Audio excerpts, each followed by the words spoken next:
죽은 파리들이 향기름을 악취가 나게 만드는 것 같이 적은 우매가 지혜와 존귀를 난처하게 만드느니라. 지혜자의 마음은 오른쪽에 있고 우매자의 마음은 왼쪽에 있느니라. 우매한 자는 길을 갈 때도 지혜가 부족하여 각 사람에게 자기가 우매함을 말하느니라. 주권자가 내게 분을 일으키거든 너는 내 자리를 떠나지 말라. 공손함이 큰 허물을 용서받게 하느니라. 내가 해 아래서 한 가지 재난을 보았노니 곧 주권자에게서 나오는 허물이라. 우매한 자가 크게 높은 지위들을 얻고 부자들이 낮은 지위에 앉는도다. 또 내가 보았노니 종들은 말을 타고 고관들은 종들처럼 땅에 걸어 다니는도다. 함정을 파는 자는 거기에 빠질 것이요 담을 허는 자는 뱀에게 물리리라. 돌들을 떠내는 자는 그로 말미암아 상할 것이요 나무들을 쪼개는 자는 그로 말미암아 위험을 당하리라. 철 연장이 무디어졌는데도 나를 갈지 아니하면 힘이 더 드느니라. 오직 지혜는 성공하기에 유익하니라. 주스를 베풀기 전에 뱀에게 물렸으면 술객은 소용이 없느니라. 지혜자의 입의 말들은 은혜로우나 우매자의 입술들은 자기를 삼키나니 그의 입의 말들의 시작은 우매요 그의 입의 결말들은 심히 미친 것이니라. 아멘. 지난 8월 8일 이 폐막식을 끝으로 17일간의 이 긴 장정을 마치고 도쿄 올림픽이 막을 내렸습니다. 코비드-19로 인해 힘든 경기를 치렀지만 이제 선수들은 모두 경기를 마치고 고국으로 돌아가게 되었습니다.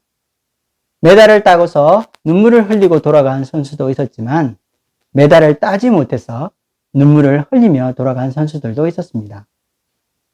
여러분, 이 올림픽에서 이 금메달을 따기 위해서는 얼마나 노력해야 하는지 다 아시지요? 어떤 한 분야에서 이 전문가가 된다는 것도 쉬운 일이 아닙니다. 그런데 올림픽 한 종목에서 세계 정상들과 겨루며 이 금메달을 딴다는 것은 더욱더 어려운 일일 것입니다. 아마 재능 있고 이 타고난 선수라 하더라도 자신의 실력을 완벽하게 발휘하기 위해 정말 매일 비지 같은 땀을 흘리며 온 힘을 다해 수고하고 노력해야 할 것입니다. 올림픽에서 금메달을 딴다는 것은 바로 세계의 최고가 되는 것이기 때문입니다. 그런데 유력한 메달 후보자였으며 4년간 죽으라고 고생하고 훈련했지만 막상 올림픽 경기에서 터무니없는 한 실수로 인해 메달을 따지 못하게 된다면 어떤 마음이 들까요?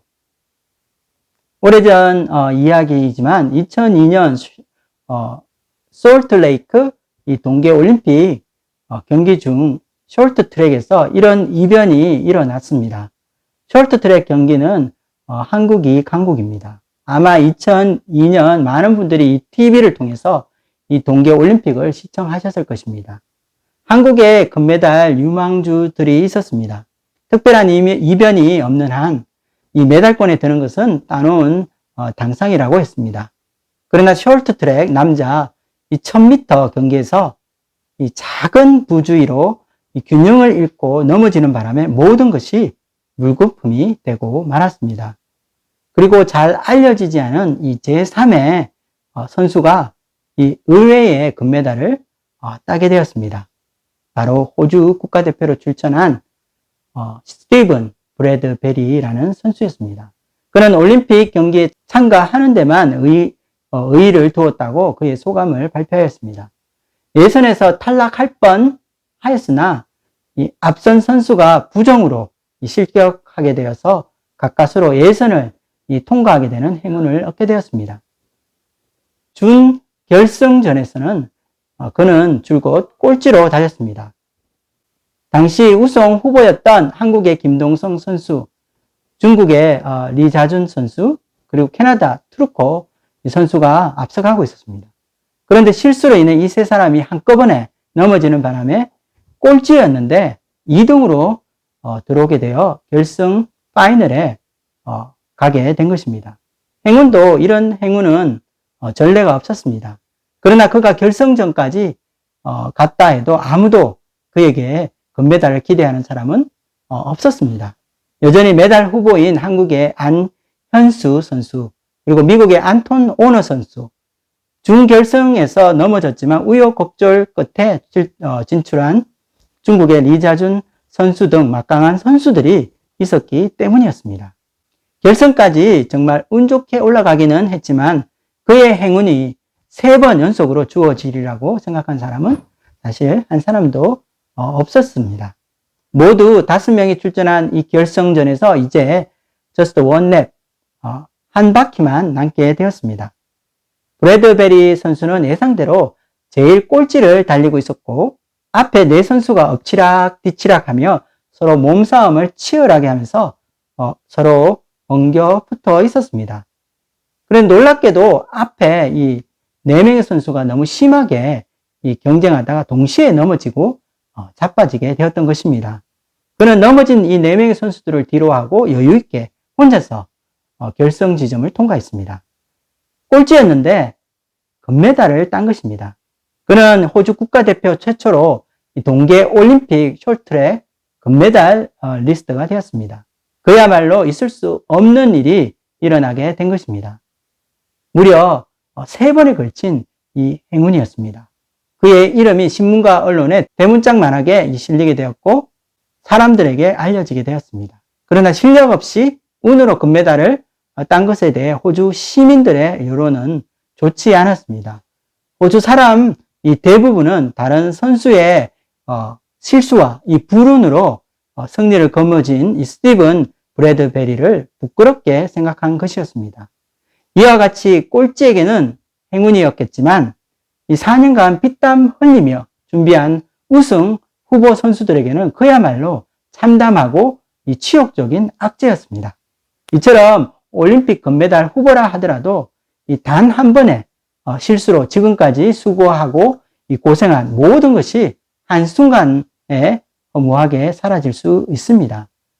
우리는 지난주 전도서 말씀에서 이 전도자가 한 말을 기억하고 있습니다. 아무리 준비된 빠른 경주자라 하더라도 먼저 도착한 것이 아니며 용사들이라고 전쟁에 승리하는 것이 아니라는 말입니다. 지혜자들이라고 음식물을 얻는 것도 아니며 지식인이라고 은총을 입는 것이 아니라는 이 전도자의 말이었습니다. 아무리 준비된 자이고 고도로 숙련된 전문인이라 하더라도 어처구니 없이 실수할 수 있습니다. 그러나 그 작은 실수가 엄청난 파장을 낳게 되고 또 충격적인 결과를 가져올 수 있는 것입니다. 전도자는 이와 같은 원리로 이 지혜자와 이 우매자를 설명하고 있습니다. 아무리 지혜자라도 우매하고 또 어리석은 사람보다 못한 실수를 범할 수 있다는 것입니다. 전통 지혜서라고 알려진 이 잠언에서는 이 지혜로운 자와 이 우매한 자를 이렇게 명확하게 구분하고 있습니다. 여기서 지혜로운 자는 계속해서 지혜롭게 되고 미련한 자는 계속해서 미련하게 됩니다. 지혜로운 자는 지혜를 사모하고 또 하늘의 지혜를 의지하게 됩니다. 반면 미련한 자는 자기를 과신하고 자신의 능력을 의지합니다. 지혜로운 자는 구원에 이르는 지식을 얻어 결국 생명에 이르지만 미련한 자는 멸망에 이르게 되는 것입니다. 잠언서 10장 14절 말씀을 함께 읽어보도록 하겠습니다. 지혜로운 자는 지식을 간직하거니와 미련한 자의 입은 멸망에 가까우니라. 하지만 오늘 말씀의 전도자는 이 전통적인 이 통념에서 지혜로운 자와 미련한 자에 대한 이 이분법적인 생각을 거부합니다. 그리고 새로운 해석을 우리에게 제시해 주고 있습니다.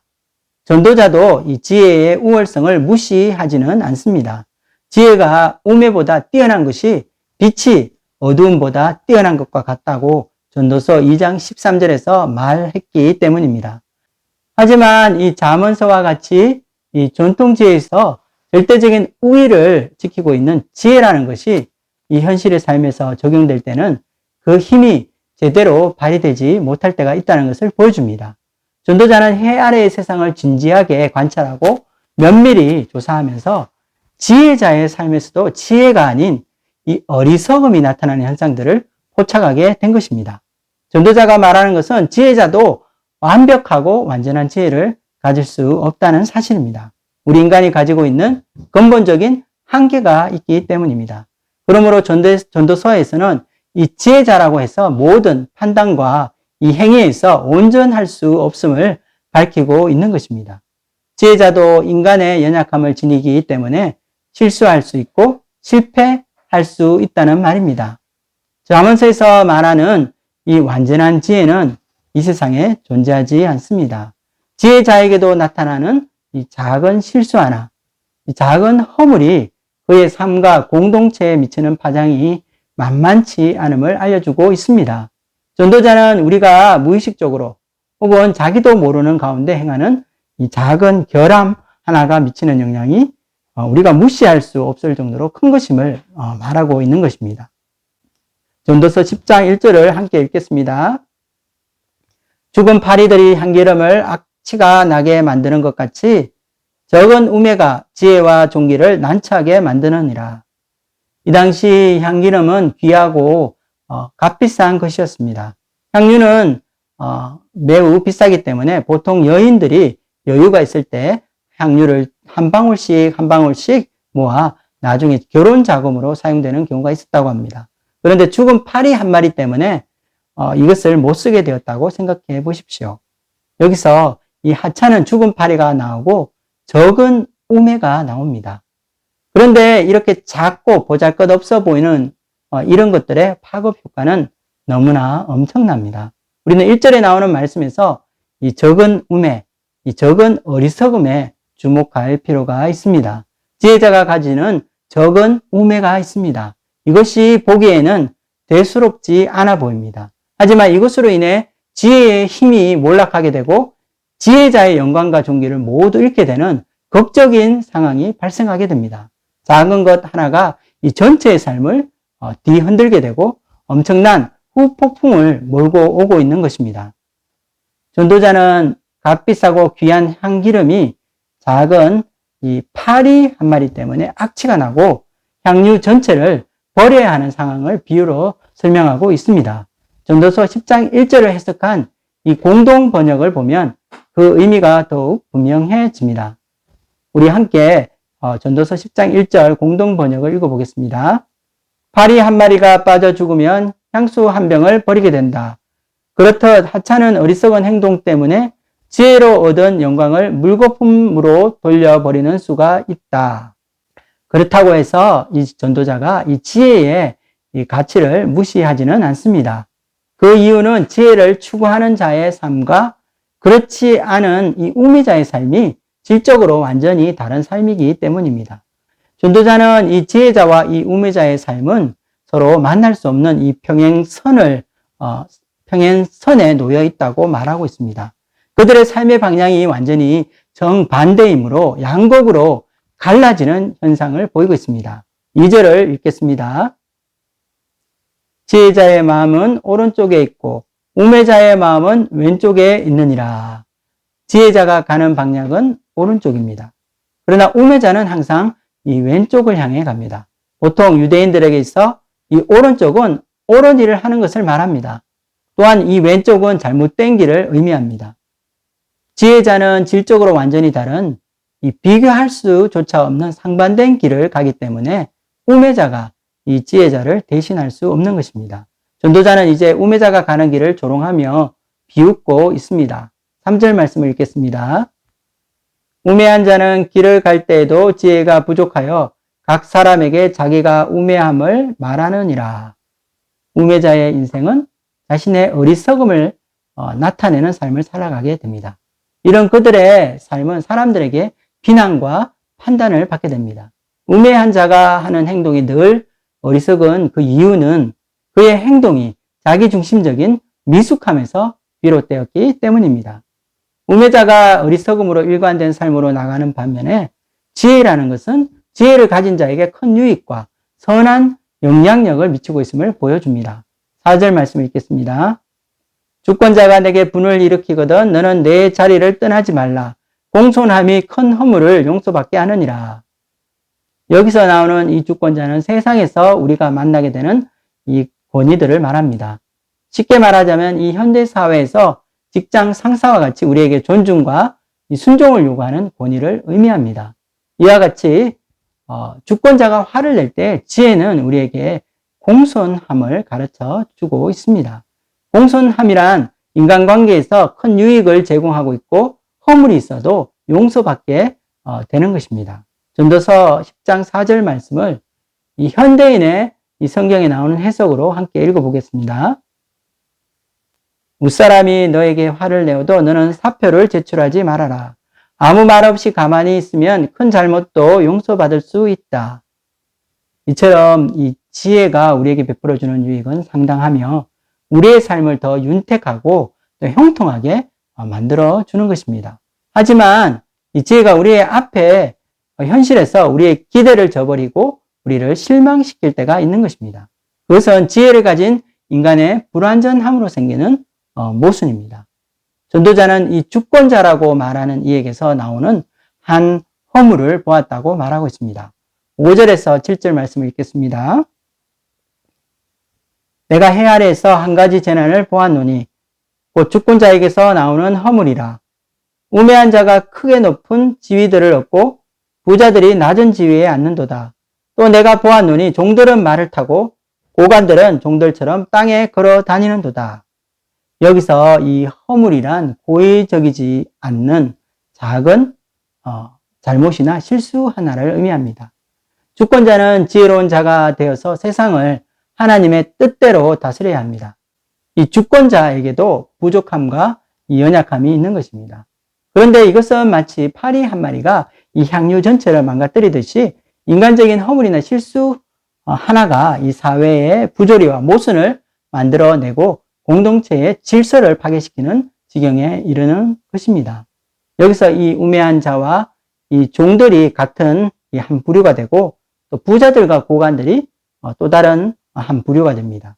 그런데 여기서 이 종이라고 하는 것은 신분을 나타낸다고 하기보다는 이 종이 가지고 있는 천박하고 어리석은 이 품성을 상징한다고 할 수 있습니다. 미숙하고 우매한 자들이 자신의 인품에 걸맞지 않는 이 높은 자리에 오른 것을 말합니다. 종과 같이 천박한 내면을 가진 자들이 자격에 맞지 않는 이 높은 지위에 올라간 것이 모두 이들을 세워준 이 주권자의 허물이라는 것입니다. 반대로 이 고관 혹은 이 부자라고 하는 것도 높은 지위에 있는 사람을 말하는 것이 아닙니다. 높은 지위에 어울리는 아름다운 품격과 성숙한 인격을 갖춘 사람을 말합니다. 이런 높은 지위에 걸맞는 인격자들이 자신과 어울리지 않는 낮은 지위에 앉아 있음을 보여주는 것입니다. 한마디로 이 주권자의 작은 허물과 실수 때문에 벌어지는 어처구니 없는 사회 병폐를 나타내 주고 있는 것입니다. 이것은 주권자들이 가진 이 권력이 제대로 관리되지 않거나 남용되었을 때 얼마나 큰 부조리와 불평등을 야기시키고 또 사회 정의를 위태롭게 하는지 보여주고 있는 것입니다. 이와 같이 막대한 책임을 지고 있는 권세자들은 그들의 막강한 영향력을 고려해 볼 때 완벽하고 온전한 이 성품을 필요로 합니다. 그들의 작은 실수와 허물이 이 사회에 무리를 일으키고 이 돌이킬 수 없는 이 파장을 불러오기 때문입니다. 예를 들어 예수님이 탄생하실 때 당시 유대 왕으로 있던 이 헤롯 대왕을 생각해 보십시오. 이 헤롯 대왕은 난폭하고 무자비한 왕으로 잘 알려져 있습니다. 그는 에돔 출신이어서 혈통으로 유대 왕이 될 수 없는 자였습니다. 무엇보다 왕이 되기에는 터무니없이 부족한 인격의 소유자였습니다. 유대 역사가인 이 요세푸스의 이 역사 기록에 의하면 헤롯은 당시 로마 황제들과 귀족들과의 인연이 있었고 그가 가지고 있던 이 막대한 부를 이용하여 이 뇌물을 통해 이 고위직에 있는 사람들과 로마 황제의 환심을 샀다고 합니다. 로마 황제와의 이 개인적인 친분 때문에 그는 유다에서 최고의 지위인 이 유다의 왕까지 오르게 된 것입니다.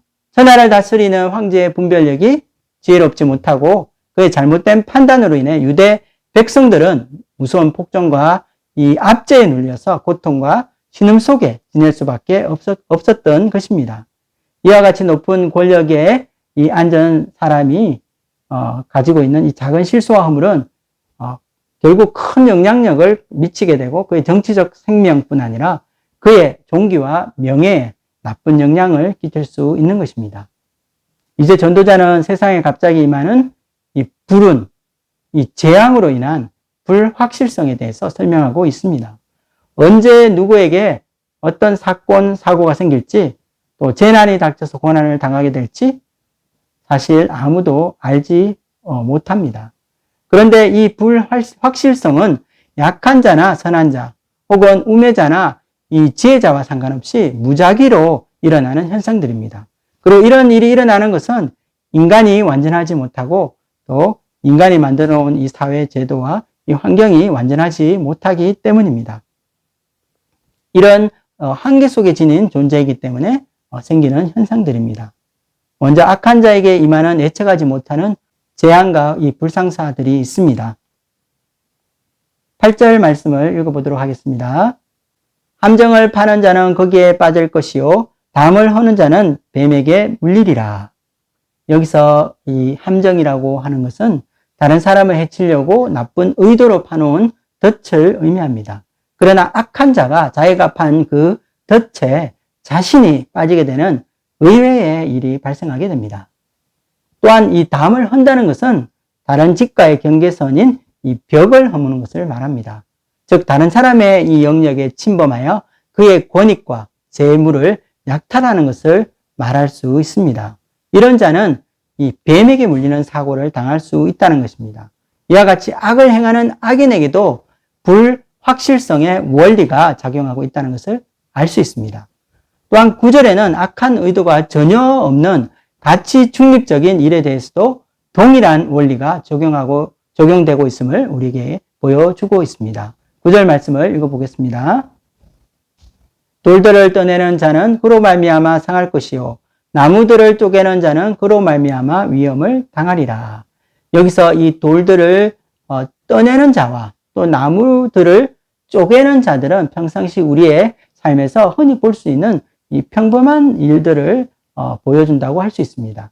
이것들은 전문적인 일은 아니지만 반복되는 이 훈련과 학습으로 얼마든지 익숙해지고 숙달될 수 있는 일들을 말합니다.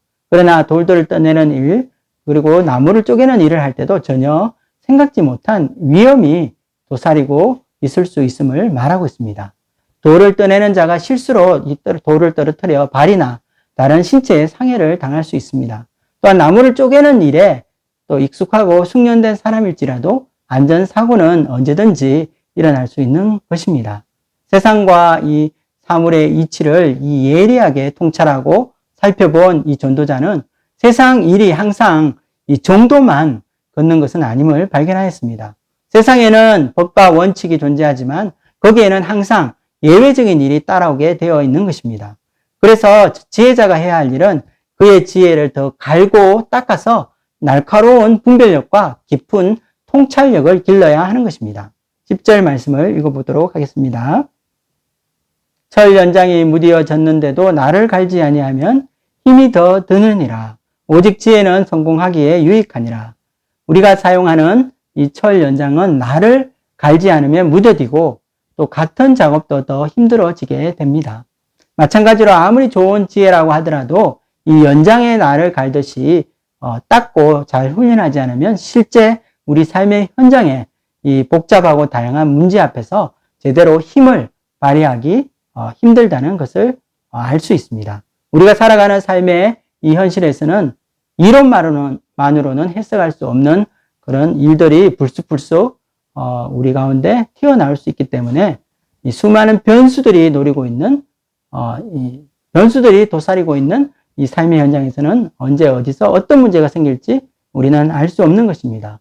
이처럼 우리는 예측 불가능하고 이 통제 불능의 세상에 살고 있습니다.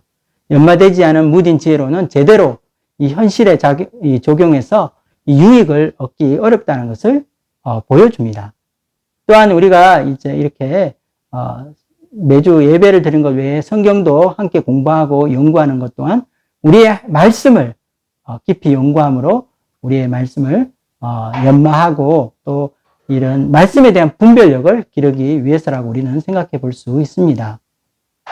뭉통한 이 전문 지식을 갖추고 또 고도로 훈련된 각 분야의 최고 전문가라 하더라도 사실 이 세상에서 예기치 못한 일에 부딪힐 수 있다는 사실을 우리는 기억해야 할 것입니다. 11절 말씀을 읽겠습니다. 주술을 베풀기 전에 뱀에게 물렸으면 술객은 소용이 없느니라. 이 사납고 또 위험한 이 뱀에게 체면술로 주문을 걸어 이 피리 소리에 맞춰 춤추게 만드는 술객들이 있었습니다. 어쩌면 이 분야에 누구도 따라올 수 없는 전문가일 것입니다.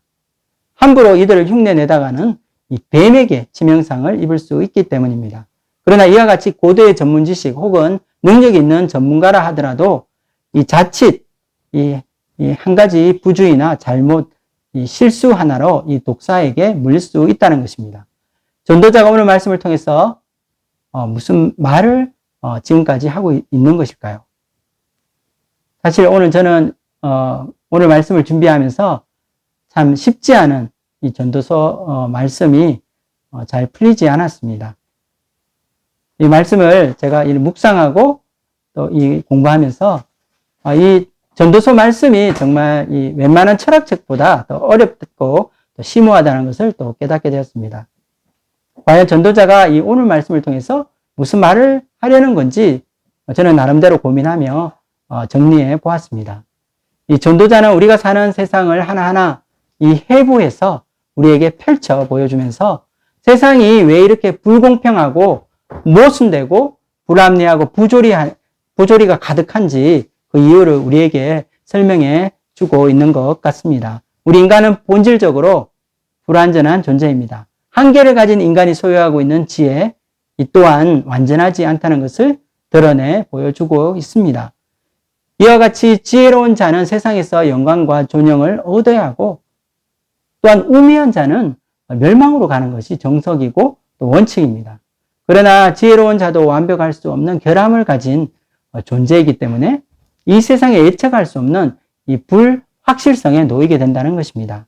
이로 인해 아무리 지혜를 갈고 닦아서 이 전문가가 된다고 하더라도 이 지혜를 가진 사람 이 자체에 흠집이 있기 때문에 그 작은 틈새로 비집고 들어오는 예기치 못하는 재앙과 재난을 피할 수 없는 것입니다.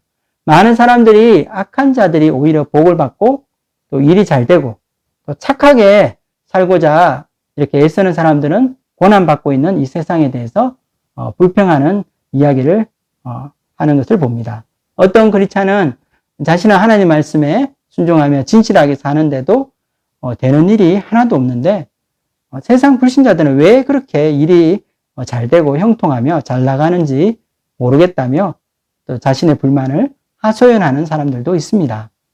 우리 인생의 이런 불확실성으로 인해 우리는 모순되고 또 때로는 주객이 전도된 것 같은 이 세상을 볼 때가 많습니다. 그런데 이것보다 사실 더 심각한 문제가 있습니다. 그것은 전통 지혜서인 이 잠언서에서 지혜자와 이 우매한 자를 이분법으로 나누어 놓았는데 이 전도자가 관찰한 이 세상에서는 지혜자가 때로는 이 우매자의 모습으로 나타날 수 있다는 것입니다. 또한 그것으로 인해 지혜자의 이 선함과 의로움이 해체되고 그가 쌓아온 영광과 존귀마저 빼앗길 수 있다는 사실이었습니다. 그렇다면 이것은 무엇을 말하고 있는 것일까요?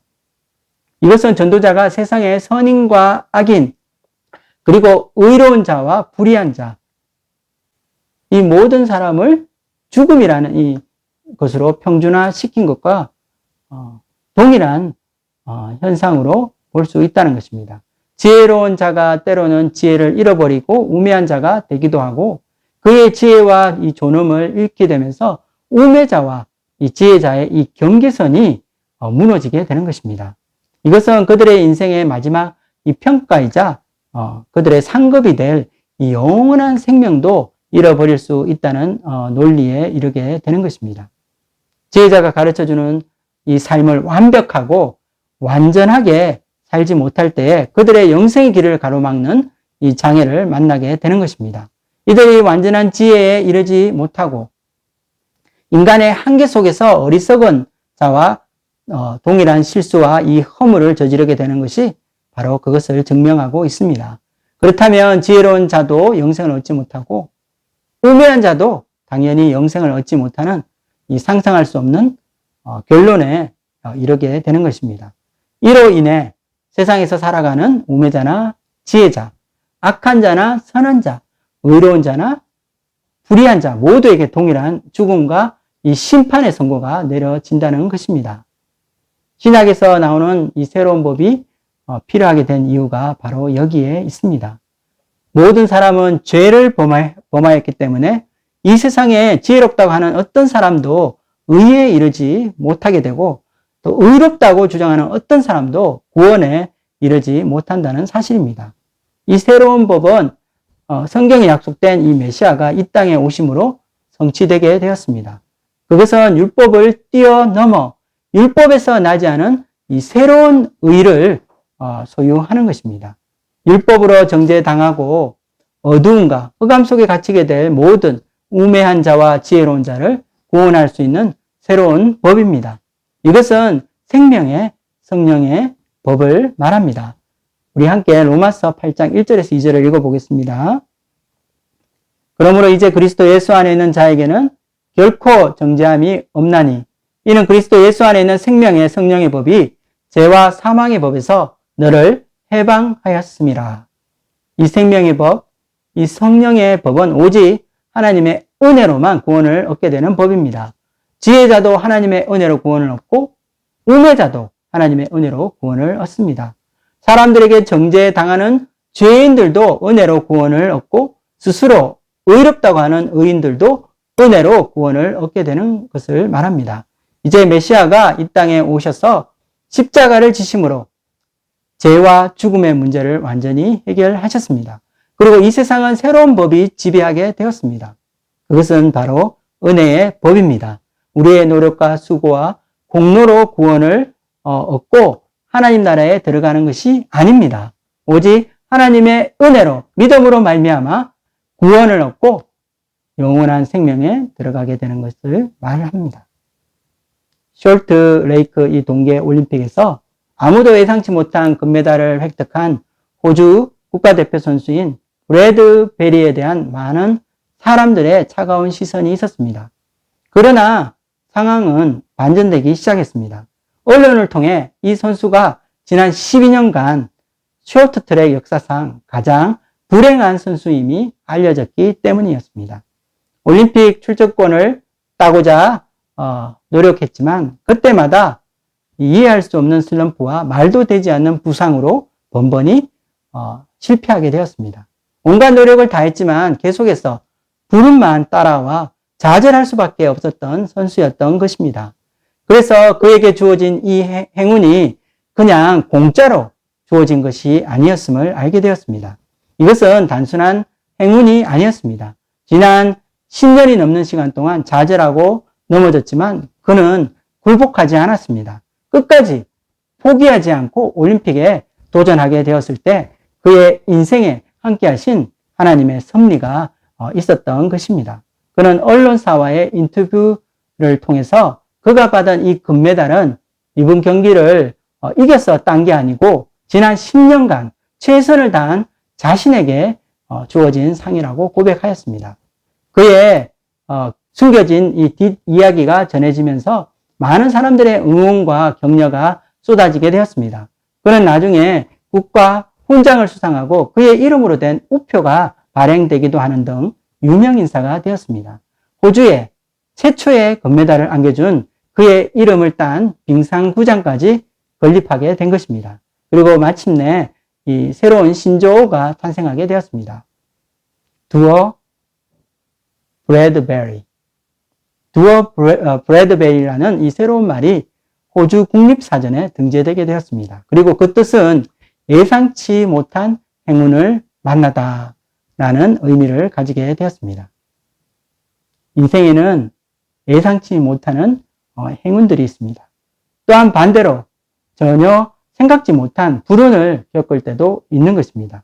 그렇지만 이러한 인간의 한계 때문에 생기는 불확실성이 언제나 나쁜 것만은 아닙니다. 우리 인생에 존재하는 이 예측 불허의 이 불확실성은 우리로 하여금 세상에서 겸손하게 만들어줍니다. 우리가 잘 나가고 이 최고라고 느끼는 순간 우리는 추락할 수 있습니다. 또한 인생의 밑바닥에 떨어져서 더 이상 내려갈 데가 없다고 느끼는 순간에 우리는 또다시 올라갈 수 있는 것입니다. 이와 같이 우리 인생에 예측할 수 없는 불운과 이 행운 모두는 이 하나님 손 안에 있는 것입니다. 브래드베리의 행운은 우연이 아니었습니다. 3번 연속해서 얻게 된 이 행운은 그냥 재수가 좋아서 일어난 일이 아닌 것입니다. 우리의 삶의 불운도 그리고 행운도 사실 모두 하나님 주권 아래 있습니다. 그리고 우리는 하나님 손 안에서 새로운 질서, 새로운 법칙의 지배를 받는 시대에 살게 되었습니다. 그것은 바로 은혜의 법칙입니다.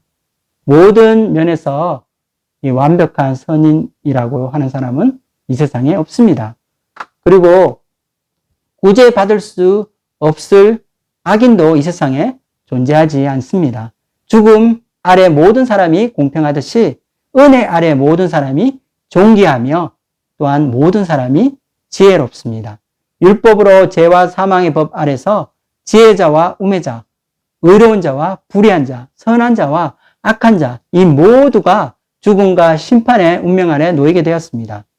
이와 마찬가지로 이 성령의, 이 생명의 법 아래서는 누구나 구원받아 영생을 누릴 수 있게 되었습니다.